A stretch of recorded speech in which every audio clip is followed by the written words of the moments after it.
Hey guys, welcome back. We're about to get into Never Let Me Go, episode 8. Episode 7 was everything, okay? It was the night, it was the day, okay? It was love, it was sunshine, it was why, it was thank you, it was everything. It was it was what I needed in my life when I didn't know I did. And it started off flirty and it ended flirty, and I want to keep this rhythm of happy flirty. I know it's not gonna last, but while they're on this bubble, in this on the island in this bubble, I want to stay here forever because everybody is so happy. We're so relaxed and we're so comfortable with each other, and we're talking using real words and not just biting at one another. It's everything I want for them. It is. It truly is. And it's about to get messed up. I know it is. Maybe not this episode, but sometime it's gonna get messed up. But let's not talk about it right now. Without further ado, let's get into this happy, okay?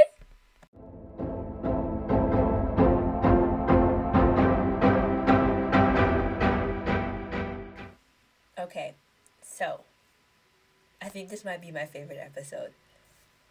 I truly think this might be my favorite episode. I loved everything about this episode. And that's saying a lot because, as you know, the last episode I wasn't a huge fan of. I did not like it, but I think the ending threw me off. And so this episode, I couldn't stop smiling. My cheeks hurt right now, okay? Beginning to end, we just got major ChopperBen, Palm, baby boy scenes. Oh, there was just so much happy. There was so much happy I couldn't stop it. Okay? Let's start off with Palm and baby boy, right? Beach scene. Perfect. I loved how they're so like comfortable with each other, and then the touching and their whole montage from like right before they started talking. It was like them playing, them together, really, cementing this whole "will you be my boyfriend" thing, and showing us that the relationship has changed in some way. Because I think it was slowly changing this whole time, and then basically it was like green flag, and then they just went go, and so I think that's awesome. I loved something about that explanation about how, so everybody has an explanation about how humans came, and, how love was originated and stuff like that. But I think I really liked that, of how everybody came in sets of two already. Granted, I believe that you can love more than one person at a time, right?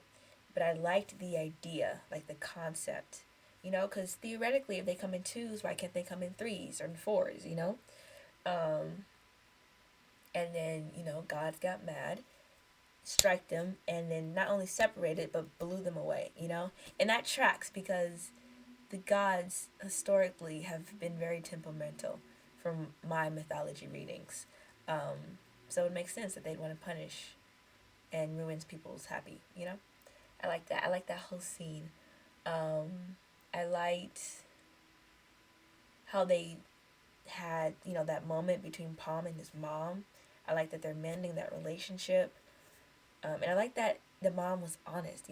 She wasn't trying to make any excuses. She wasn't trying to pretend to be something that she wasn't. She was like, she's always from the first time we saw her. She's always been very straight up, and she continued that when they were talking about why she left and stuff like that, and then why she stayed away.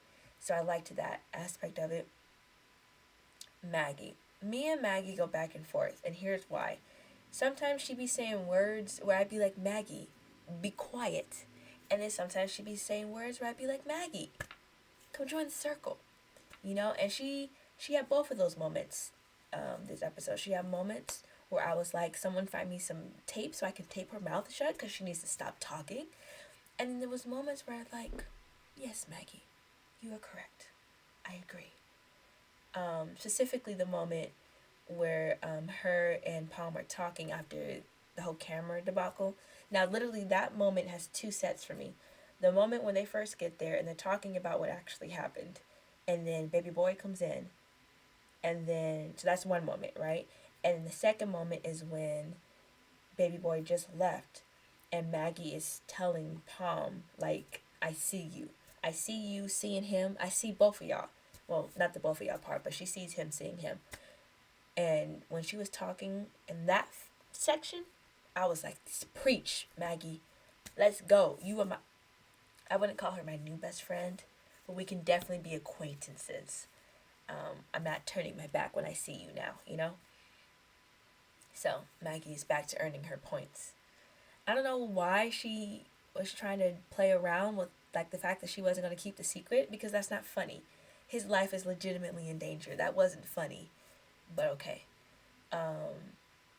They needed a reason for baby boy to cause a reason for him to get caught, because somebody needed to burst their bubble. They were too happy, and so that's the reason why the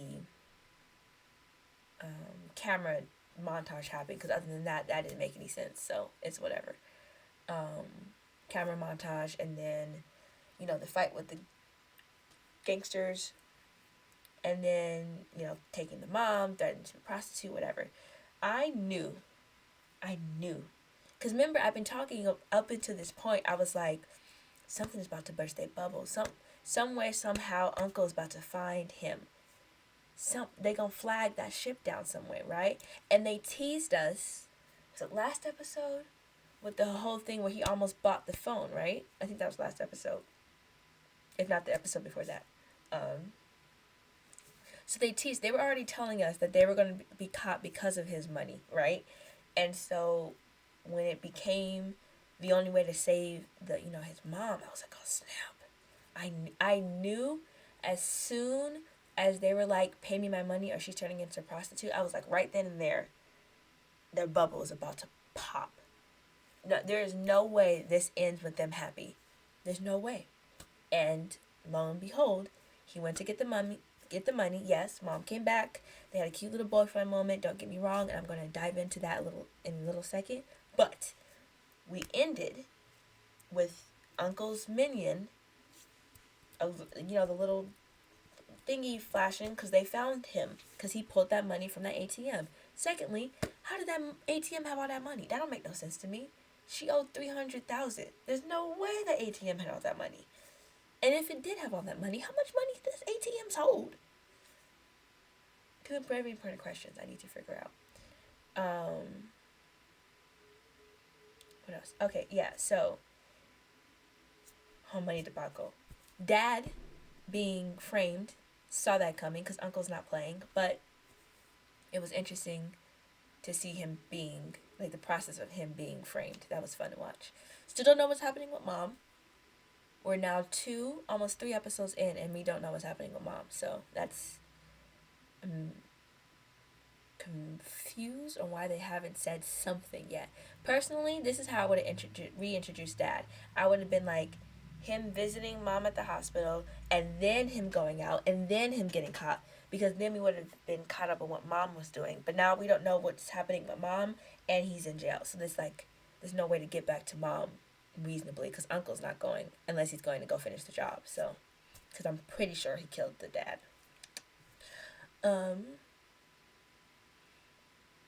Yes, the scene with the prawns was so cute, because remember, kind of up until this point, whenever Palm has offered to help baby boy's been like, no, I can do it by myself, I don't need your help, like, I got this, you can do this, I can do this, right? And then we see that scene where, like, the last is, I think, after saving his mom and, stopping him from beating up those bad guys, and, the whole montage, and the talking about love conversation, like, all of his walls are pretty much down. And he was like, okay, I'm gonna let you help me. And that was him, like, accepting. I think, yes, he was accepting it before, but this was him really accepting. You can accept something with your head, but then not really follow it with your brain, if that makes sense. Like, I feel like you can accept something, but still think a different way. And so I think he was accepting it and thinking it in the same, like, way. Like, I'm accepting that we're doing this boyfriend thing, and I'm allowing you to do the boyfriend thing. I'm accepting that I'm your boyfriend. Like, all of that was on one accord for Baby Boy with that scene, and I think that was his way of showing that. And that was so cute how they did the last scene with them together, when they were, when he came in for that backwards, the behind hug. I love a behind hug. That must be so cute, especially since there is a little height difference. I think that made the episode for me. Like, yes, up until this point, I was loving it, but that scene right there, it was like, this has cemented this as my favorite episode. I loved that. I love them talking about Baby Boy being jealous. I love Palm flirting and playing with him. Like, I loved it all, and I hate that we're about to lose that version of Palm. I know we are. We are not about to get that version of Palm back for at least an episode, and I'm so upset. I'm so upset. But it's fine. It's fine. Okay, let's talk about Chopper and Ben. Chopper and Ben. Let's discuss. Chopper and Ben, basically, it's not even like, because like sometimes you watch a show and the second couple kind of speeds through their relationship. It wasn't even like that, because their relationship had a full development before we even met them, right? So it was more like their relationship was on pause. And you know how when you pause a show, that it doesn't start all over. It legitimately picks up right where you stopped, right? So all they did was pause their relationship, and as soon as they were like play, it legitimately just picked up from where they left off. And I felt that, like I've always felt their hesitancy, and I felt their friendship, and and the layers behind. So I don't feel rushed with them. This feels like this makes sense. They're just placing play, and that makes sense for them. I liked. Okay, so here's the thing. I don't know if you guys watched Love in the Air, but there's this scene, Love in the Air, like episode 2 or 3, where they're in a stall like Chopper and Ben were, and there's this whole like thing that happens. And if you haven't seen it, go watch it because it's beautiful, right? It's on IQIY, something like that.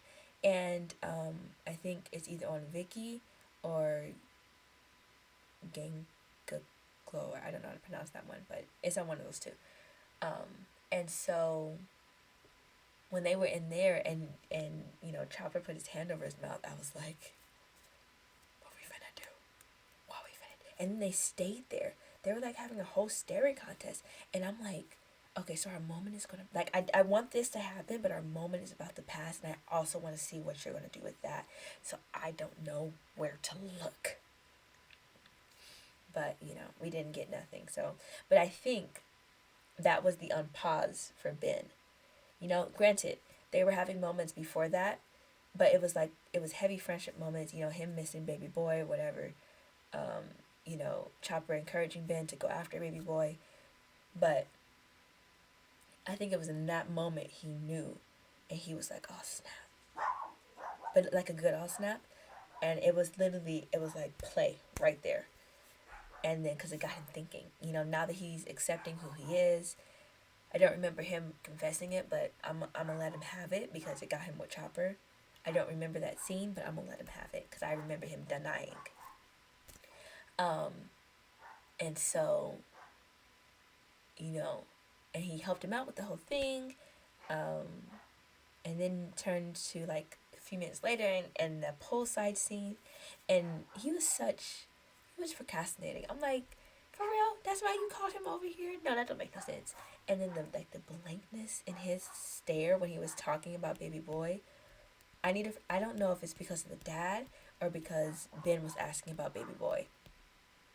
I think it's a combination of the two, if I'm being perfectly honest. I think it's a combination of the two. But the fact remains, he was like, and I was like, but then Ben was like, so do you still like me? And I was like this close to just like having him pass a sign, like check yes or no if you like me. Yes, no, maybe. But they cut us off before he answered. I know I'm interested to see what he's going to say. I hope they bring that up in episode 9. I hope he comes back because I'm interested to see what he has to say. that was the end of them. Dad, mom. I think I got everybody. Yeah, I think I got everybody. But this is a good episode. This is legitimately, I think this might be my favorite episode by them. This has reset my whole view on Never Let Me Go. It was like, it wasn't falling behind, but it was, I don't know, I kind of felt like we were stuck a little bit from the last episode. But this episode, it kept it moving. This is why you wait to the next episode, you know, because sometimes some episodes just go like this, and that's okay. That's life, and that's TV, and that's okay. But this episode was like, come back, baby, come back. And I'm back, babes, I'm back. Oh, the makeout scene. Wasn't expect. I thought that was going to go somewhere else, but it didn't. I'm okay with it not going there. I almost don't want it to go there just yet. I don't think their story is ready for it to go there. But, you know, I love a good makeout scene. Who doesn't? I love, it wasn't just about, like, the making out. It was the, you know, the intimacy from the scene before coming into action. You know, the confessions and, you know, the build-up of literally their whole relationship up until this point. Like, yes, they had the other makeout scene, but this one was a little more intense. And, you know, that's just how life goes. I think that's how relationships go. You know, as you build on that intimacy, the friendship, you know, the camaraderie, of course, everything else is going to change, and that's okay. I loved it. Okay, that's all for me. If you like this video, if you have the time, please like, comment, and subscribe, and I'll see you guys next time.